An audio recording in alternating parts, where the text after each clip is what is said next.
Well, as you can see from the video, the Democrat and Republican representatives that participated in this leads us to believe that this is not about Democrat versus Republican, right versus left, blue versus red. This is about America. Ladies and gentlemen, Rosa Koire.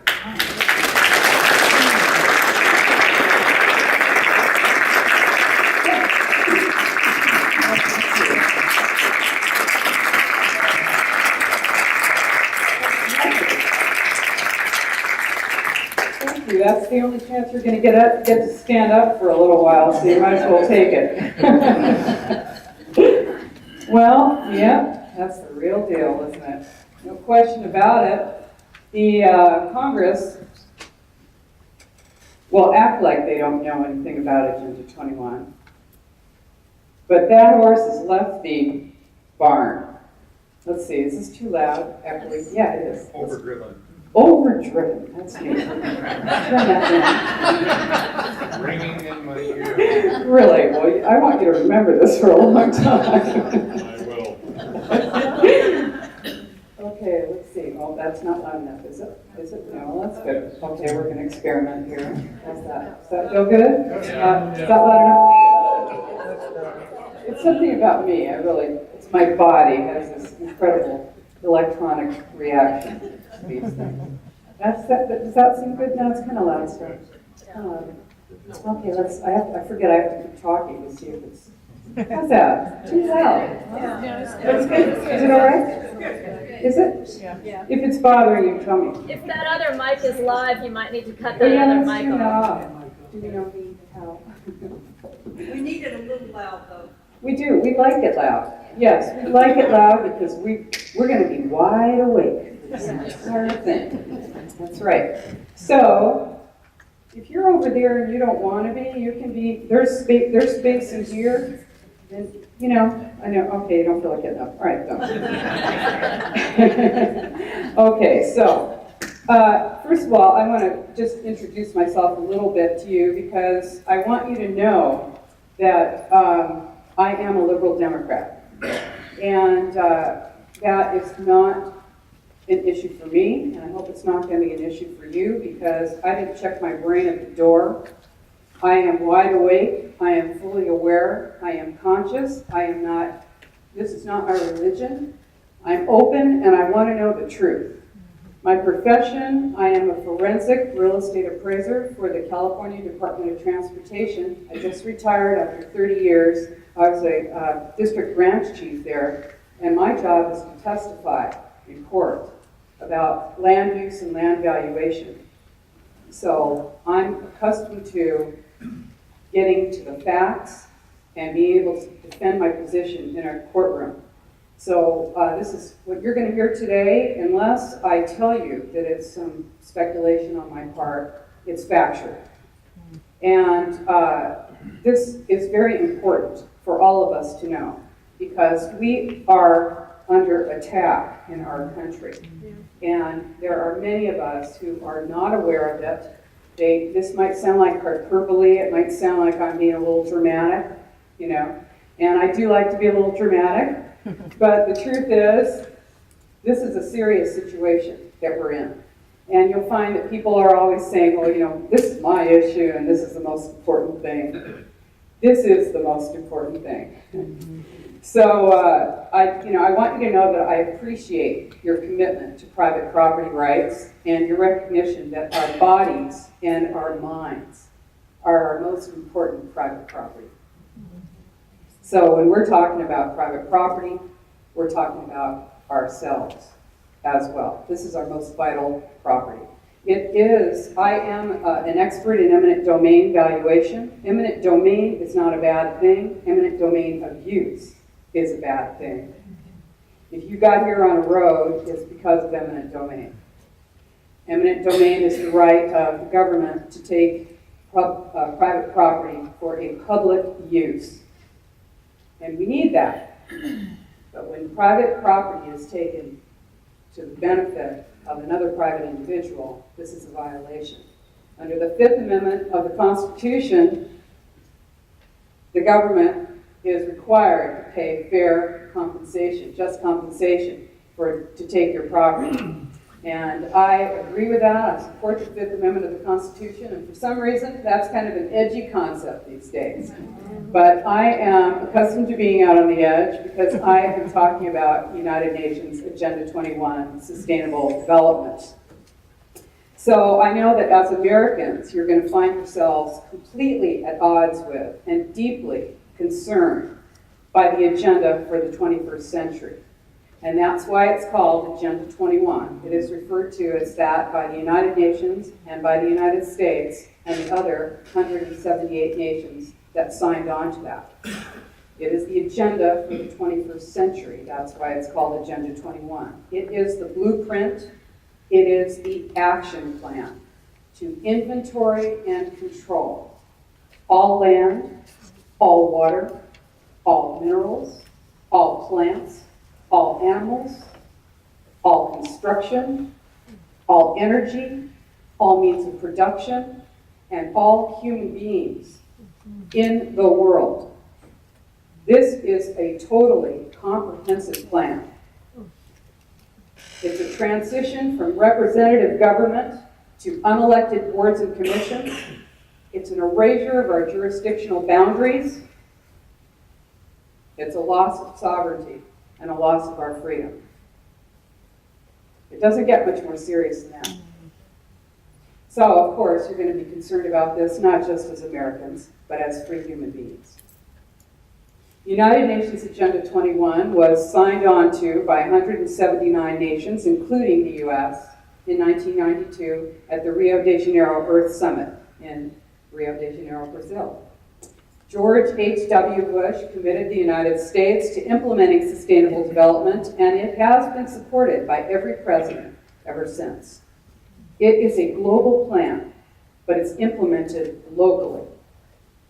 So this is important to know. United Nations Agenda 21 Sustainable Development is the biggest public relations scam in the history of the world. It's far more than that. The agenda for the 21st century is a recipe for destruction and enables and justifies monitoring and metering and restricting our energy and water usage. That's what smart meters are about. Instituting a carbon tax on industry, pulverizing our roads and destroying our dams, sinking our economy is part of it, exhausting our military with endless war, diagnosing a huge portion of our population with mental illness and drugging us, leading our transportation budgets with high-cost trains to nowhere, revamping the school system by inserting sustainable development principles into every course from pre-kindergarten to postgraduate school, declaring our public lands off limits to human beings, changing every land use document in the nation to require high-density housing in city centers so that we can be more easily monitored and controlled. It allows for warrantless searches and domestic surveillance. It enables the identification of us as potential enemy combatants, and it redefines torture. If an enemy was trying to destroy us, it couldn't do a better job. This is the erection of a corporatocracy, a global totalitarian state, and it is happening now. It doesn't come with flashing lights and labels. And this is how your elected officials and your local government agencies can say that they don't know anything about Agenda 21, that it doesn't have anything to do with your comprehensive plan. But it is, and it does. It's a stealth plan, and it's happening right in plain sight. Sounds crazy, doesn't it? It is. I'm not.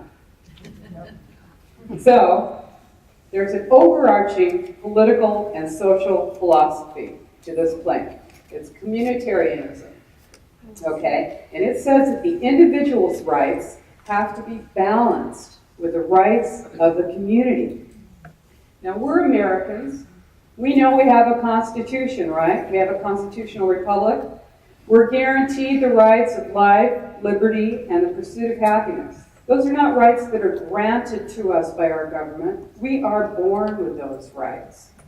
Those rights are protected and guaranteed by our Constitution. But the rights of the community, what are those rights? What's the rights of the community? They're undelineated. They can change at any time. They are granted and taken away by a government. So it's all about the common good, right? So I'm going to do this little thing. I love to do this. This is cool. Are you guys going to be able to do this? I'll show you anyway. I'll show you after I do it. Okay, so here we go. Here are your individual rights. This is a glass of water. This is your constitutional republic. This is a glass of milk.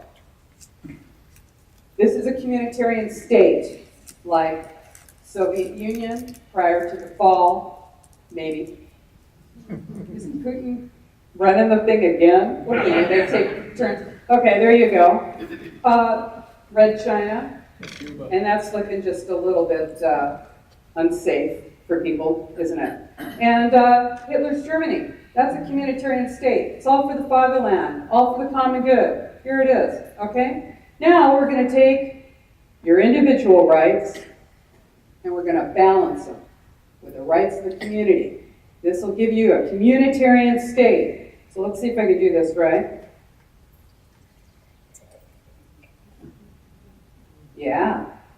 What do you got? You got milk? There you go. You balanced your individual rights with the rights of the community. You lost your individual rights. They were subsumed into the rights of the collective. And this is what happens when you balance the rights of the individual with the rights of the communitarian state. You lose. You will lose. So, Agenda 21 is dependent on the Hegelian dialectic, and that says that crisis is created and a solution is posed. And the sort of working those two things together, the balance between these two, becomes the new normal, right? That's the new normal. Now, you'd never agree to that new normal if it wasn't for the crisis, okay? But you've got this crisis, so you got to deal with it. So, what's the crisis? Global warming, climate change, global warming. Yes, it's cold, it's hot, it's cold. Yes, it's serious. The planet's in danger. Oh no, the sea levels are rising. You're going to have to get a snorkel, all right? You're going to be out there with your snorkel. Life forms are threatened. There's no time to lose. In 100 years, we're all going to be underwater. Panic, chaos, collapse. There's no time to lose. Okay, here's a little thing from this rag that we call a local newspaper where I live. It's hard to deny that the Earth is functioning well over capacity. Like an overworked horse, it's simply a matter of time before the global organism collapses. Yeah, you feel that panic? Feel that? Ooh, boy, this is a crisis. Okay, all intelligent people agree that it's our fault. Yeah, our selfish, wasteful, greedy ways have destroyed the planet, almost. So, what are we going to do? The UN to the rescue. We're going to save the planet. United Nations Agenda 21. Think about how it happened. The World Commission on the Environment and Development. It's the Brundtland Commission in 1987, United Nations Commission. They came up with a book, it's called Our Common Future. That's where the term sustainable development came from.